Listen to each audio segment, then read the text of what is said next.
Today is about less is more, the hidden power of deduction or subtraction. Okay? So, tayo pong lahat, kung pagpipiliin lamang po tayo, mas gusto po natin yung addition, mas gusto pa natin yung multiplication. At eto pa, mas gusto natin yung to the second power, to the fifth power, di ba? Kasi nga, talagang massive po ang multiplication. But most of us, we are not a fan of what we call deduction or subtraction. But don't you know that there is a hidden power of deduction? At yan po ang ating magiging topic ngayong umaga. So, what is the significance of subtraction or deduction? Ano nga ba ang kahalagahan nito? Bakit importante siya sa atin? At ngayon, ginawa pa siya nating topic. Alright? Now, para sa mga sculptures, no, yung mga nag-uukit, no, para sa kanila, to form a very magnificent masterpiece. Diba? Yung mga sculptors, yung mga nag-uukit, napaka-importante. Sa tuwing pumapalo po silang ganyan, deduction po yan. Subtraction po yan.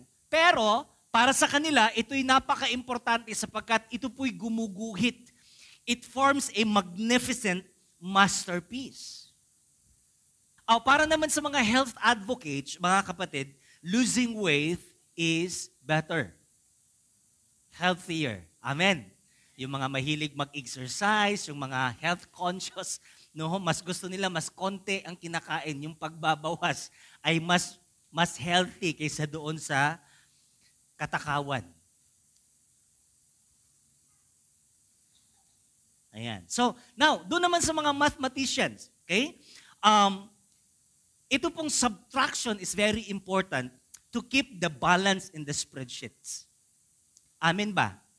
Kaya, eto yung pera, minus, yun pong subtraction na yan, it keeps the balance. Alright? And doon naman sa mga cargoes, yung mga nagdi-deliver, sa mga sasakyan, sa trackings, sa shipping industry, para sa kanila naman, subtraction is very important. I forgot the name of the movie, na pinilit nilang magdala ng maraming karga kasi kailangan nila yung karga at umikses na sila doon sa bagahe na kakayanan ng eroplano.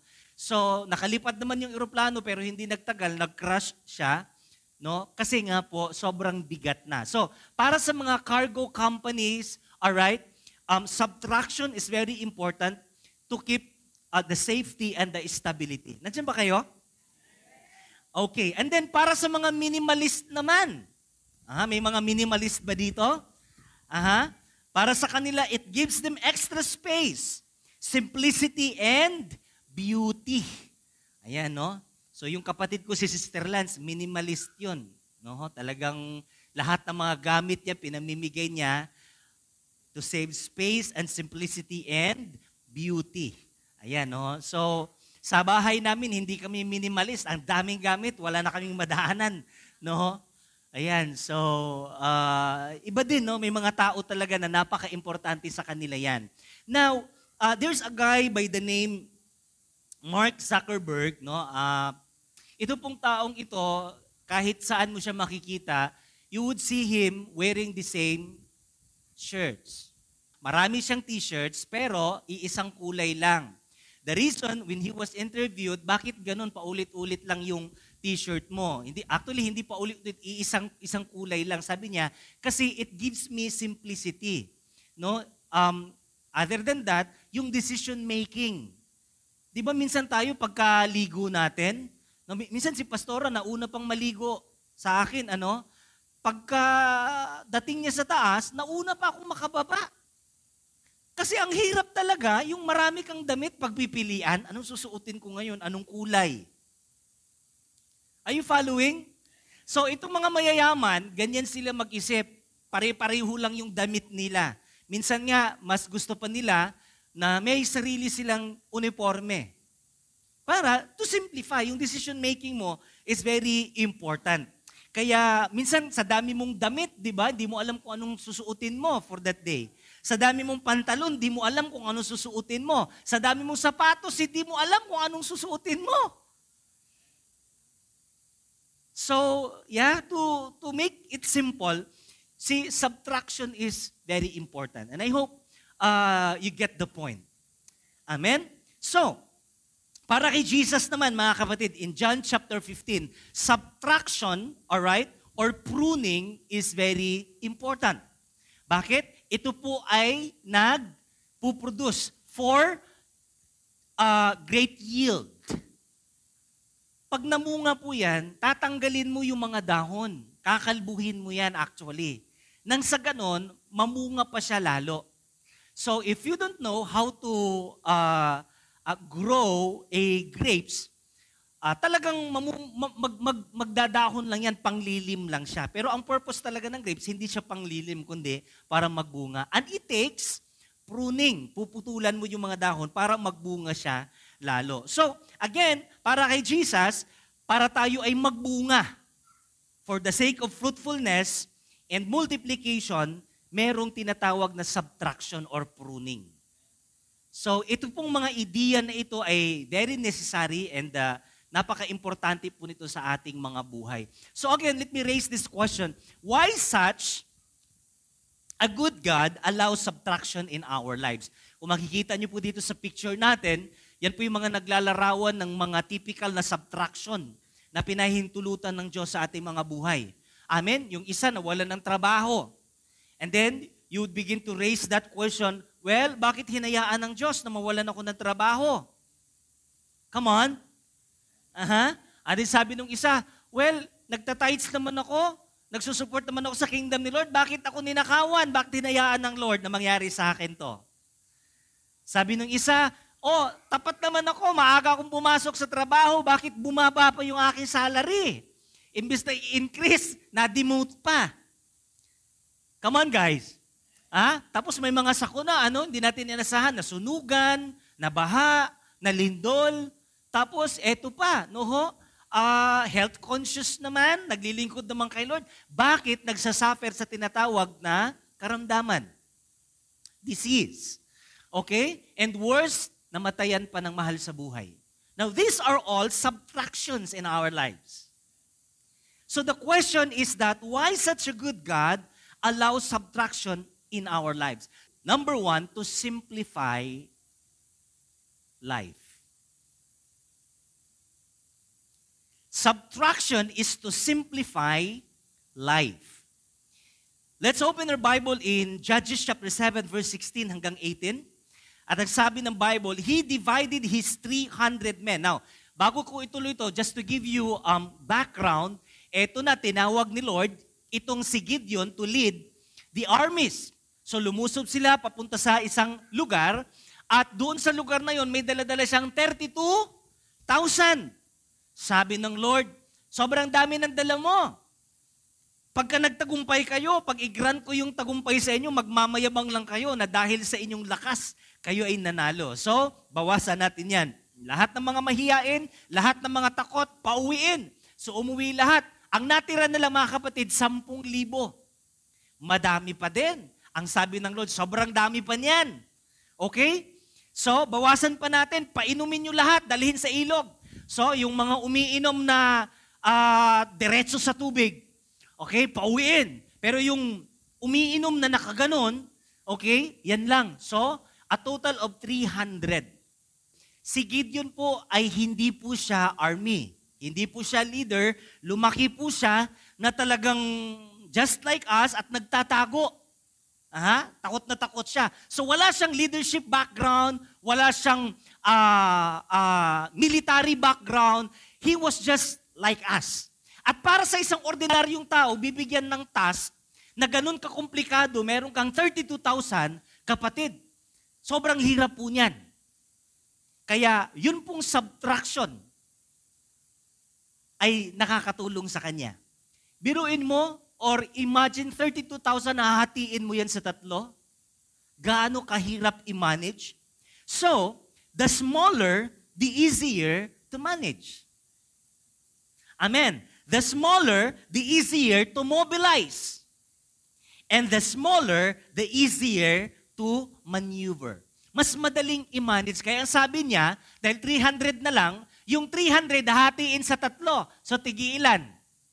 tigwa 100. At ang bawat isa, yung 300 may dalang shofar, yung trumpet. No, parang trumpeta sa atin ngayon yan. So pag inihipan mo yan, parang trumpeta lang talaga yan. So yun lang ang pinapagawa ng Lord. Minsan sa ating gyera sa buhay, hindi naman kailangan talaga nating lumaban eh. Amen. At hindi natin kailangan ng sobrang dami. Ang kailangan lang naman natin mag-represent sa Panginoon. Sometimes, just like the story of the Israelites, di ba? Nag-i-encircle lang sila doon sa lugar ng Jericho. You don't have to fight. You just have to go there. Amen. Minsan ganun lang naman si Lord. Hindi naman kailangan talagang magaling ka at experiensyado ka. Ang kailangan lang naman natin, sumunod tayo sa Panginoon to represent Him. Meron lang talaga tayong act of faith kung tinatawag na humakbang doon sa ating sitwasyon. So you have to step forward. At ito ang nangyari ngayon, yung 300, dinivide sa tatlo, tigwa 100, ang sabi ni Gideon, ito lang yung instruction na pinapabigay ng Lord, papaligiran lang natin sa tatlo yung kampo ng Midian. So merong dito, and then sabay-sabay tayo, pag umugong na, pag sinimulan ko ng magpakakak ng ganun, sumabay na kayo at maririnig nilang napaligiran na sila. So this part, dahil walang ugong dito, they would exit this way. So mga kapatid, to cut the story short, hindi talaga sila nakipaglaban. Nagpakakak lang sila. Tapos nung nagpasimula ng nagpakakak, tumunog dito, tumunog dito. Lahat sila sa loob, magkakakampi, yung Midianites, naglalaban-laban sila. Akala nila mga kalaban na yun. So sila lang lahat, kumbaga sa Kapampangan, nag-unay. Paano ba yan sa Tagalog? Ha? Sariling kakampi mo, nagpapatayan sila dun sa loob. Tapos yung iba, nagtakbuhan. So yun lang ang pinapagawa ng Lord. So sometimes, God would allow, subtraction or deduction because God wants to simplify our lives. Amen ba? In fact, may mga nagtitinda sa online, mga kapatid, pag tinignan mo yung description nila, RFS. Sinong familiar sa RFS? Reason for selling. Nilalagay nila doon, decluttering. Alam niyo ibig sabihin ng decluttering? Hindi nila kailangan actually ng pera. Yung bagay na binibenta nila, pasikip lang sa kanilang bahay. In other words, they just want space. They want to save space. They don't really need money. Kaya pagka ganun, ang bentahan, RFS nila is decluttering lang, pwede mong tawaran ng husto. Bakit? They don't really need money. They just want to, gusto na nilang ilabas yung gamit yan, pasikip lang sa bahay nila. Amen. So, mga kapatid, nowadays, space is the most expensive commodity. Ngayon, may tinatawag na iCloud, binibili mo. You have to subscribe monthly or meron tinatawag na G Drive, mas malaki yung storage mo, mas mahal. So, ito po yung mga example ng kahalagahan ng space nowadays. Ngayon, pag lumabas kayo dyan, may mga tinatawag na ad space. Bawat sukat po niyan, may presyo. Just the other day, napadpad ako sa isang mga mayayaman dito sa lugar natin. Pagpasok dun sa bahay, yung bahay nila parang halos binili yung isang buong street ng ganyan. Laki, no? Pagpasok ko doon, nakita, grabe, sa isang parking pa lang may mahigit 10 sasakyan. Pagsilip dun sa kabila, ang dami ding sasakyan, Tapos pagdating dito sa kabila naman, likod, kabilang-kabila, may mga sasakyan, mga luma na sasakyan ba, nakatambay lang. Di ko alam kung gumagana pa, umaandar pa, or ano. So pagdating namin sa loob, nag-usap-usap yung mag-ama. Aalis sila, Sabi ngayon nila, dito ako natawa. Ito yung usapan nila, sabi na, anong sasakyan gagamitin natin? Sabi ng isa, yung pick-up. So akala ko matatapos na yung usapan doon, ito na naman, sabi nila, Anong klaseng pick up? So tagal nila nag-usap, yung ganito kasi maraming brand. Merong Ford, merong Toyota na pick up. Akala ko matatapos na din yung pag-uusap. Ito pa yung pag-uusap nila. Kaninong pick up? Ibig sabihin, may pick up siya, may pick up din yung isa. You see? Ang dami. Ano ho? Tapos,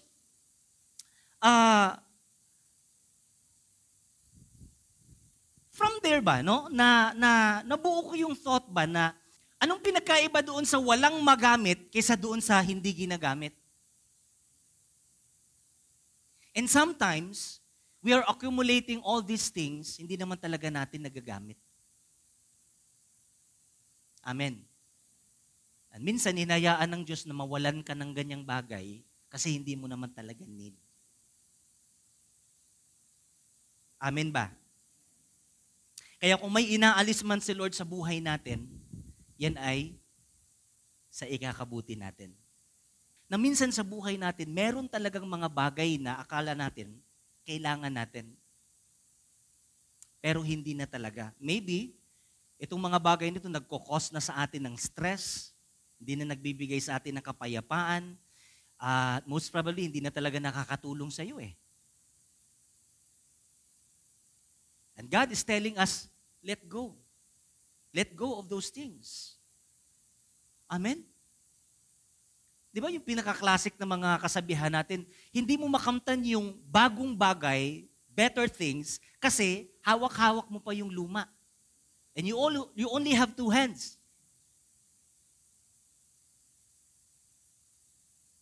So hanggat tikom yung kamay mo because busy-busy ka kakahawak nung pinanghihinayangan mo, hindi mo makakamtan yung better things na inihanda ng Lord sa atin.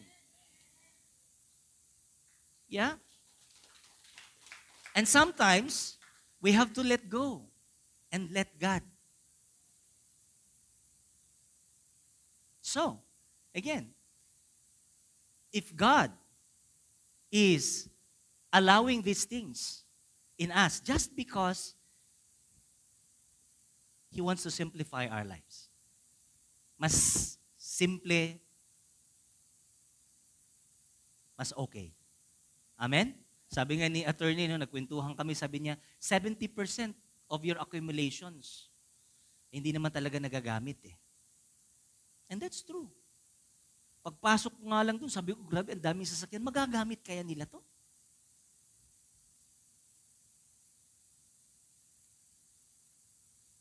Amen. 70% ng meron ka, hindi mo ginagamit. Pag-uwi nyo sa bahay nyo, tignan nyo, ang daming mga gamit nyo sa bahay. Yung pinggan nyo na lang, tsaka baso. 70% ng baso at pinggan nyo naka-display lang.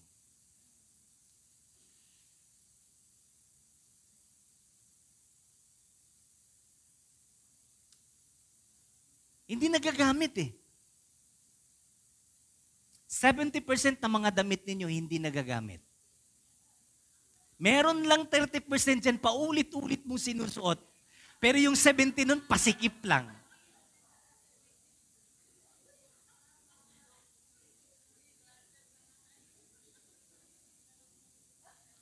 Tapos ang laki ng problema mo, ang sikip-sikip na ng aparador mo, hindi wala ka na mapagkasyan.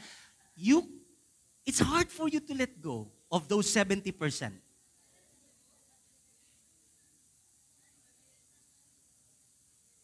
Amen. Tapos may mga tao, mga bagay yun, ano? Pero may mga tao sa buhay natin ba, 70% they're not really helping you any longer. Hindi na talaga siya nakakatulong sa'yo eh. In fact, yung iba dyan nangangamusta lang kapag ka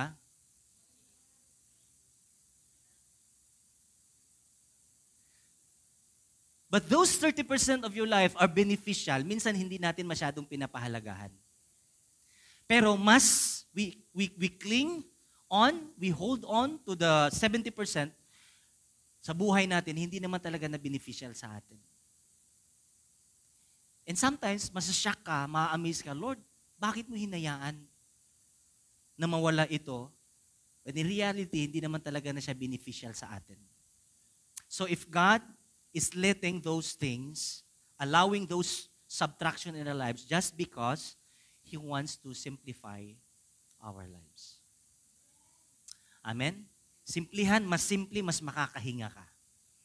Amen. Sabi mo sa katabi mo, learn to let go. Now, mga kapatid, as I meditate, nakakita ko ba, by design, when God created man and woman, saan niya nilagay yung tao? Saan niya nilagay yung tao? Sa mall? Sa garden. Tignan mo yung mga matatanda. Nung medyo kabataan pa, ang laging gusto mall. Pag nagkakaedad, ang hinahanap, garden.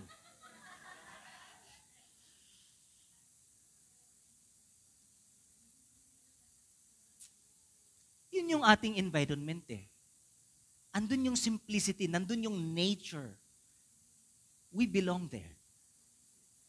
Doon tayo nabubuhay ng maayos.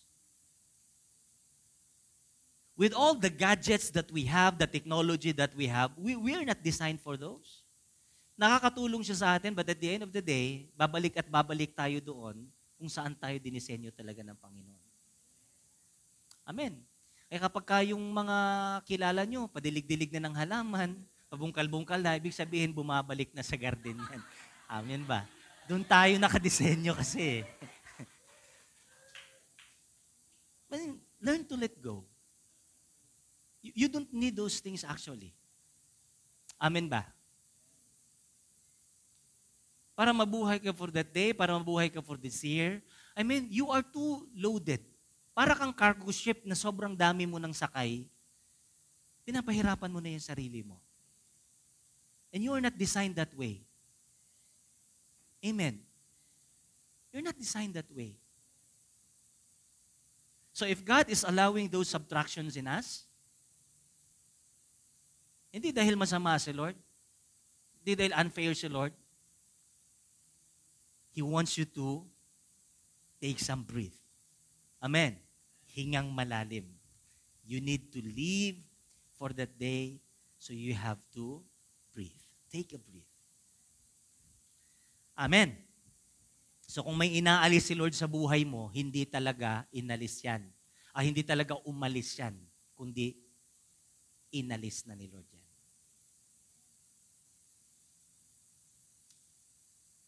Amen. So, meron at merong para sa'yo. May bagay na para sa'yo, may mga tao na para sa'yo, may company that is really for you. Huwag mong panghinayangan yung mga, pero mo, inalisan ka na, iniyakan mo pa. Hiniwalayan ka na, niloko ka na, iniyakan mo pa.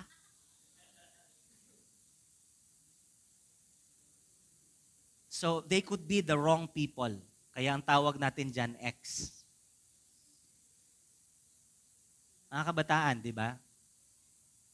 So, learn to let go. Number 2, why such a good God allows subtraction in our lives? Number 2, to amplify faith. So, simplify life. Number 2, to amplify faith. Look at verse 7. Then Yahweh told Gideon, I will give you victory over the Midianites with the 300 men who cupped their hands and drank. Tell everyone else to go home. Tingnan niyo po itong mabuti mga kapatid. Okay?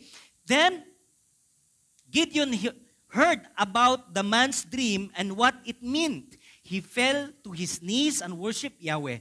Then he went back to the Israelite camp and shouted, come on, it's time to strike. Yahweh is giving you victory over the Midianite army. Now mga kapatid, tingnan niyo po yung unang statement dyan, I will give you victory over the Midianites with the 300 men. Isn't that a good promise? I will give you victory with this bunch of people. O konti lang, but I will give you victory out of these resources. Hindi natin kailangan ng sobrang daming resources. Amen. Kung anong meron lang tayo, kung ano lang pinagkatiwala ng Lord sa atin yan, pagtatagumpayin tayo ng Diyos. Amen ba? Amen ba, mga kapatid?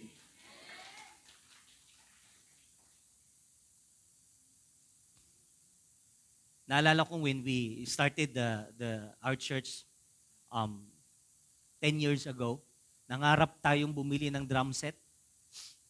No, kasi meron tayong drum set noon, binawi.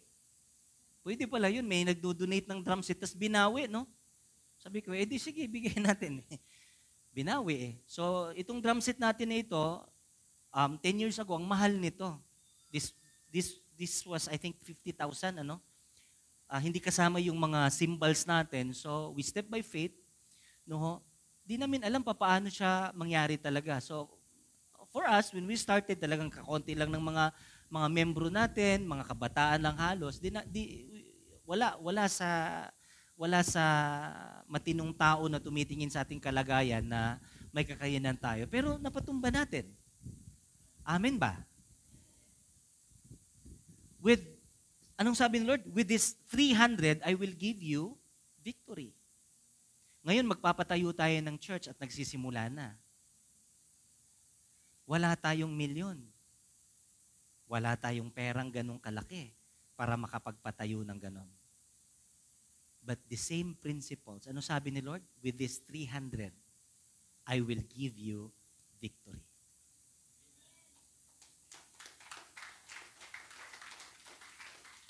Amen. Praise the Lord. So, this will amplify our faith. Alam mo yung kagandahan ng Panginoon? Lagi siyang gumagamit ng maliit to compound mighty things. Laging ganun si Lord. He would use little things. Kaya hindi kailangang malaki ka kaagad eh. Start from small. Tandaan natin na yung 5,000 katao, binusog lang ng 2 isda at 5 pandesal. Amen? Amen. So, if God is, allowing subtraction in our lives, just because God is in the mood, nakapossession na si Lord, nakaredy na si Lord para isupply ang ating pangangailangan. Amen? Mas maliit ang resources mo, hallelujah, mas nag-a-amplify ito ng pananampalataya. So with the little things that you have, those subtractions and deductions, it amplifies our faith. Doon lalago ang ating pananampalataya. Kaya nga sabi ni Gideon, wow, 300 na lang, tapos hindi mabilang yung kalaban. Doon siya natutong manampalataya. Pero mga kapatid, how many of you believe that with the small, with these resources that we have, God can use it? Laging, tinan niyo ang babae, isang dakot lang na harina at ilang patak na langis. Yun lang ang pinuhunan niya. Pero pinabayaan ba sila ng Lord? Laging gumagamit si Lord ng kakaunti. Kaya kung merong subtraction na nangyayari sa buhay mo, just because you have too much. You have too much. Amen. Faith. Number 3, to glorify grace. What does it mean? Look at verse 7. Yahweh spoke to Gideon, you have too many in your army. If I give them victory over the Midianites, they might claim credit for themselves at my expense, thinking that they had won the victory on their own. Nakuha nyo?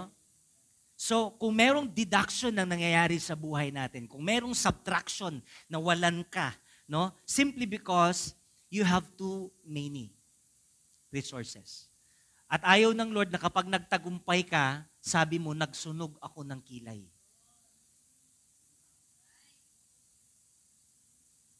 Amen. So, mga kapatid, si Lord, biyaya pa rin talaga. Kaya at the end of the day, nung sila'y pinagtagumpay, walang ni isa sa kanila makapagmayabang. Ang tanging ipagmamayabang lang nila, nung nagpakakak na kami, nagtakbuhan yung kaaway, nagpatayan sila, pinanood na lang namin kung kailan matapos. And this kind of event, mga kapatid, hindi po ito normal, hindi po ito gawa ng ordinaryong tao. This must be a supernatural act of God na na-witnessan noong 300 na yon kung kaya't sila'y nagtagumpay. Amen ba? Minsan sa buhay natin, kung sipagan lang nating silipin kung gaano kabuti si Lord, as you look back, makikita mo, magtatanong ka pa, paano nga ba ako nakaraos? Paano nga ba ako nakarating sa 2024? Ang hirap ng aking pinagdaanan. Kung titignan mo lang yung sarili mong lakas, hindi mo kaya eh. But as you look back, makikita mo, biyaya lang lahat sa Panginoon. And it's all because of grace. So the purpose why God allowed subtraction in our lives to glorify grace. Biyaya lang lahat.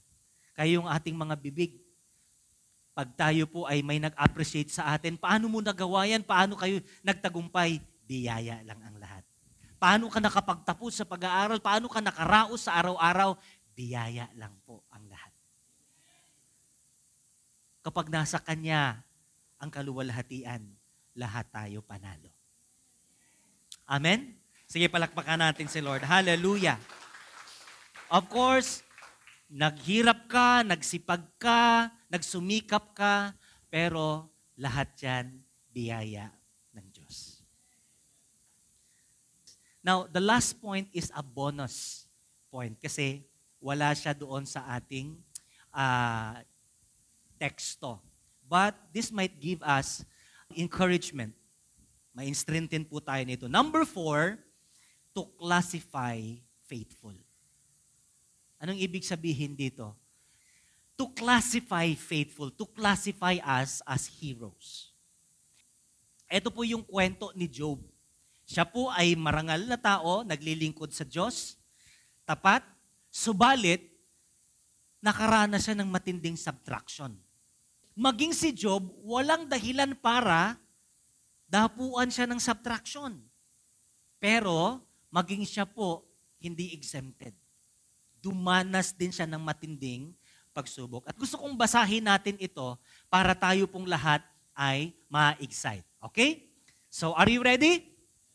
Then, look at verse 8. Then the Lord asked Satan, nag-uusap si Satanas, at saka si God, have you noticed my servant, Mayumi? Huh? Diba? Pwedeng si Mayumi, pwedeng si Brother Mike, pwedeng ikaw. So ang eksena, merong panahon na si Satanas at saka si Lord nag-uusap. At eto ngayon, nagmayabang si Lord. Hindi ba okay yon? Na ikaw at ako'y pinagmamayabang ni Lord? Sabi ni Lord, Tan,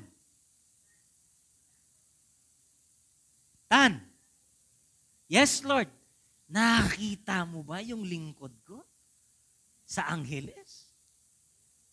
Sa Pampanga? Kilala mo ba? Pinagmamayabang ni Lord eh. Okay lang ba sa inyo yun, pag mayabang ka ni Lord? Yung nang maging proud yung magulang mo sa'yo, pag mamayabang ka sa kapitbahay mo, para ka nang lumutang sa ulap, di ba? Yun pa kayang Diyos natin mismo pag mamayabang ka.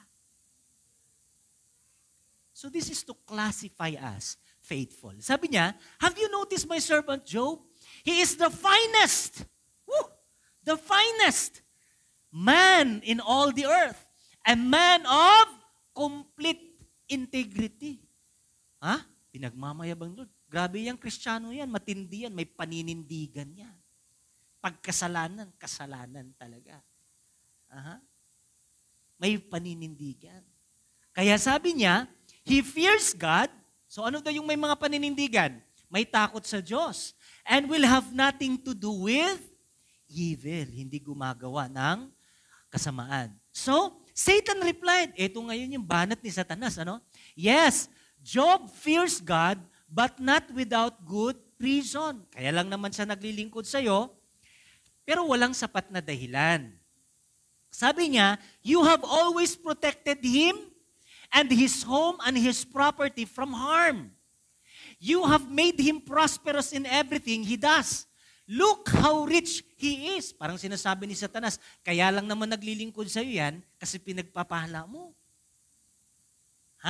Kaya lang naman naglilingkod sa'yo yan kasi binibless mo eh. Sabi niya ngayon, but, tignan mo yung mga agenda ni Satanas lagi. Take away everything he has. Addition, subtraction. Subtraction.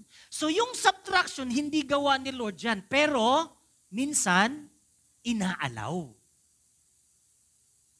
Amen. Kung may subtraction man na nangyayari sa buhay mo, immediately, hindi galing kay Lord yan. Pero minsan, hinahayaan ni Lord. He is sovereign. Though, meron siyang kakayanan na tanggalin, bawasan, pero mga kapatid, hindi po ito yung nature ni Lord. Nature po ito ni Satan. Sabi niya, take away everything he has and he will surely curse you to your face. Susumpain ka nun. All right, you might test him, the Lord said to Satan. So, pinahintulutan ng Diyos na subukan, do whatever you want with everything he possess, but don't harm him physically. Pero alam nyo ba, nag-cross the line itong si Satan? Pati yung physical health niya, ginalaw pa ni Satanas. So, Satan left the Lord's presence. One day, when Job's sons and daughters were dining at the oldest brother's house, eto na nangyari, kumakain lang sa pinakapanganay na kapatid. Dito nagsimula kaagad, nag-take effect kaagad, yung subtraction. A messenger arrived at Job's home with this news, your oxen were plowing with the donkeys feeding beside them when the Sabians raided us. Biglang may nag-raid, mga kaaway. They stole all the animals and killed all the farmlands. Okay? I am the only one to escape to tell you. May tinira pero para magbalita.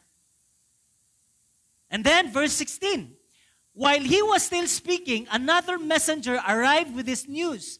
The fire of God has fallen from heaven and burned up your ship and all the shepherds. I am the only one who escaped. Ito daw, may kidlat. Tinamaan lahat ng kidlat. Patay. May isang nabuhay para magbalita. Laging may tinitira para lang magbalita. Then, while he was still speaking, ito pangatlo, a third messenger arrived with this news. 3 bands of Chaldean, ito mga Chaldeans, raiders na naman, have stolen your camels, killed your servants, and I am the only. Ito naman, may isang nakalusot para magbalita. So yan po yung nangyayari. Next.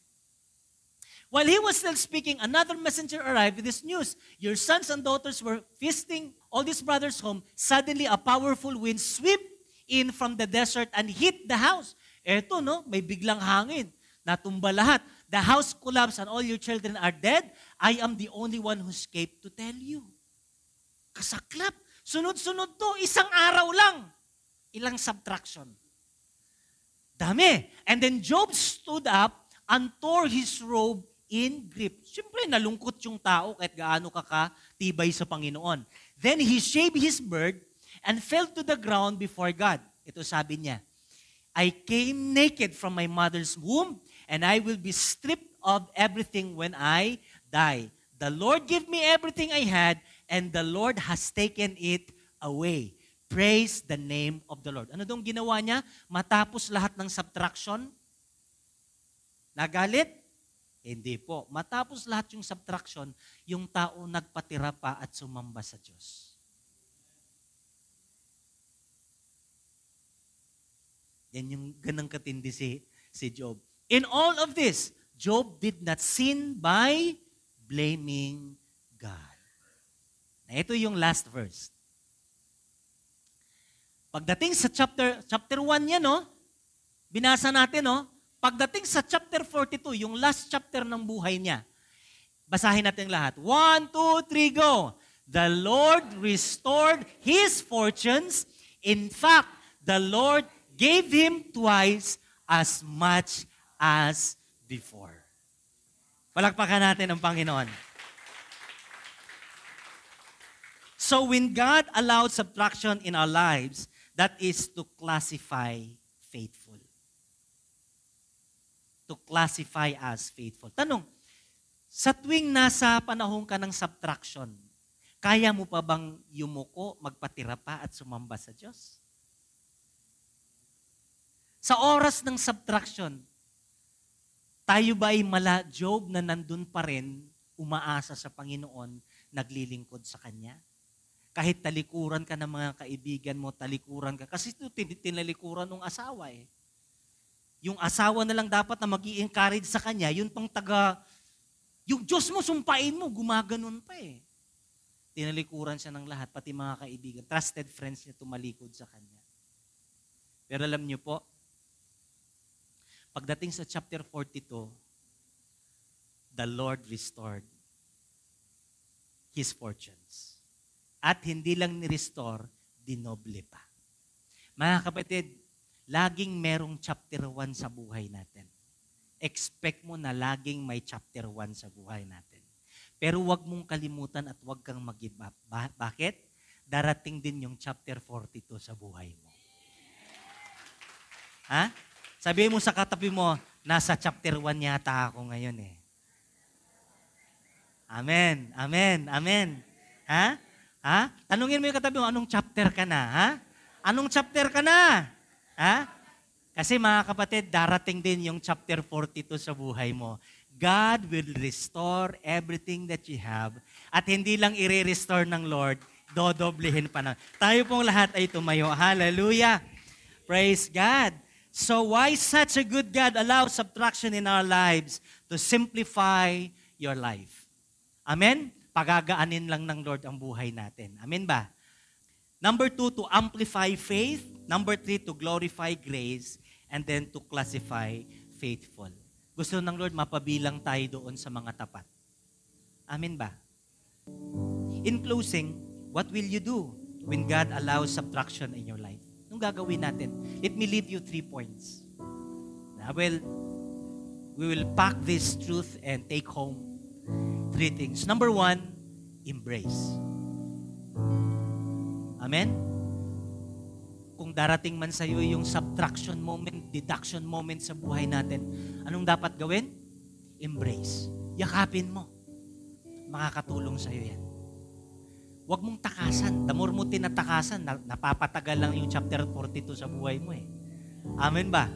Ha? Simulan mo na kagad, chapter 1. Di chapter 1. Amen? Amen? Yes! So what will you do? If that moment comes, embrace it. Yakapin mo. Magpatira pa. Sumamba sa Diyos. Huwag kang tumalikod sa Diyos. Pag dumating sa atin yung mga bagay na yan, lalo ka dapat lumalapit sa Diyos. Lalo ka dapat dumikit sa leader mo. Lalo ka dapat makikipag-banding sa mga kapwa mo Kristiyano. Amen. Embrace it. Huwag takasan yan. Makakabuti sa iyo yan. Ano yan eh? Breathing moment natin yan. May inaalis. Gumagaan ang buhay mo. Di ka lang nasanay kasi eh. Pero breathing moment mo yan. Hihinga ka, binabalik ka lang ni Lord sa Garden of Eden. Amen ba? Pangalawa, pag nasa moment ka na yan, in battle. That word means prepare. Umanda ka. Anong ginawa ni Gideon? Ha? Nung binawasan, hinanda niya yung mga tao. Kayo 100 dito kayo puposisyon ha. Kayo 100 dito kayo. Kayo naman dito kayo sa kabila. Mas maliit, mas madaling i-manage. Amen. But you have to prepare. Amen. Kasi hindi lang isa. Ilang subtraction nangyari sa buhay ni Job? Hindi lang isa. Hindi lang 2. Hindi lang 3. Sunod-sunod po yun, mga kapatid. Amen. Sabi mo sa katabi mo, get ready. Huwag lang kumpiyansa. Get ready. In battle. Number 3, embark. Tinignan ko po sa dictionary yung word na embark. Ang ganda po pala ng ibig sabihin yan, to make a start. Wow! To engage, to enlist, or to invest in an enterprise. But I like the first definition, to make a good start. Hindi pa pwedeng titigil ang buhay mo porket nasa moment ka ng subtraction. Kailangang ituloy. Sabi mo sa katabi mo, tuloy lang. Bakit? Ha? Alam niyo kung bakit? May nag-aantay na chapter 42. Excited yun. Makarating ka doon. Amen. Amen. Yes, challenging yung chapter 1. Mas challenging pa yung chapter 2. Meron pang chapter 3, chapter 4. Pero mga kapatid, as you go on, ito yung sabi dito, engage lang. Huwag kang mag-detach. Huwag kang sumuko. Huwag kang bumigay. Tuloy lang hanggang sa marating mo yung chapter kung saan doon i-restore ng Lord ang lahat at doon ibubuhos ng Lord, doon dodoblihin ng Lord ang lahat na nawala sa iyo. Amen. This morning, we have this living hope. Gaano man kahirap yung sitwasyon mo ngayon, may chapter 42. Amen. Ha? Post natin mamaya. I'm leaving chapter 1 behind. Okay? At papunta na ako sa chapter 42. Laging may nilalaan ang Lord na maganda para sa ating lahat. Amen? Well, I don't know kung anong chapter ka na ng buhay mo ngayon, but I'm sure you have the grace of God. You can make it. You can make it to the end. Amen? Amen? Lord, with these little resources that I got, paano ako makaraos? Yes, nagtagumpay si Gideon 300 lang. Laban sa libo-libo. Magtatagumpay ka din sa kung anong meron ka. Go in the strength that you have. The Lord is with you. Amen?